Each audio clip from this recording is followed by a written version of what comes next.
Hey, how's it going? Today we're going to be looking at how to use a new personal budget tracker. If you're interested in getting one for yourself, go ahead and click the link in the description. Now without further ado, let's go ahead and get started with the video. So first of all, let's get an overview of this relatively simple to use spreadsheet. Here we have the instructions, followed by a dashboard tab which would display your data and graphs, an input tab, and finally a tab for your pivot tables. So getting right into it, step 1 in the instructions tells us to fill in our 10 most common expenses and our 5 most common income items in the dashboard tab. So if we just go over to the dashboard tab, we can see exactly where these need to go.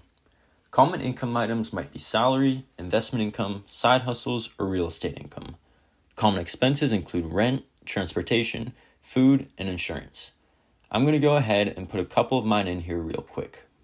Now that we have our different revenue and expense items listed, let's go back to the instructions tab where it asks us to put our budgeted revenue and expense items for the coming months.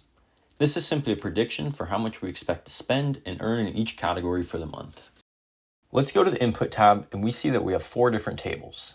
The first table has all of our expense items in the column headers and we can see these labeled as our budgeted values. This is where we will make our prediction for how much we will spend each month.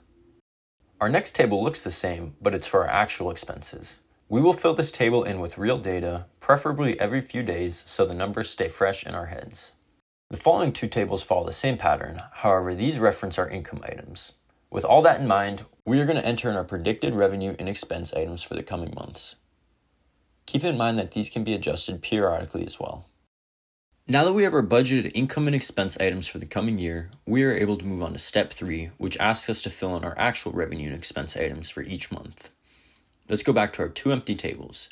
Realistically, we would be adjusting these on a week-by-week basis, but for the sake of this video, I have some sample data prepared. With this completed, we are finished with step 3 and can get started on step 4. We're now done with the data entry and now need to focus on converting this data into usable graphics.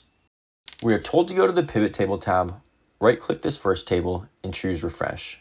What this does is it updates our pivot tables with all the information we just put into our input tabs.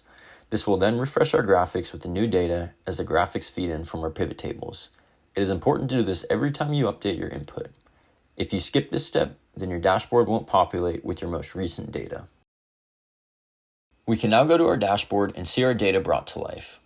These first few boxes up here compare our budgeted and actual revenue and expenses for a given period, and then these boxes display how we performed.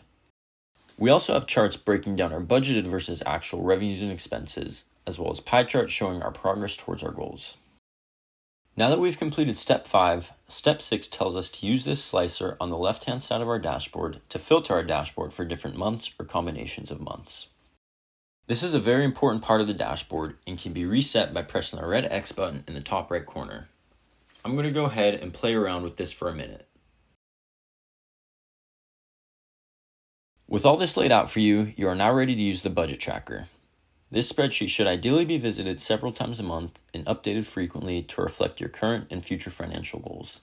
The spreadsheet can also be copied numerous times, so at the end of the year, you can simply make a new copy. I hope you guys enjoyed the video and were able to better understand how to use this spreadsheet.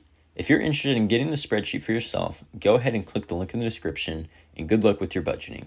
Hope you guys enjoyed, and I'll see you next time.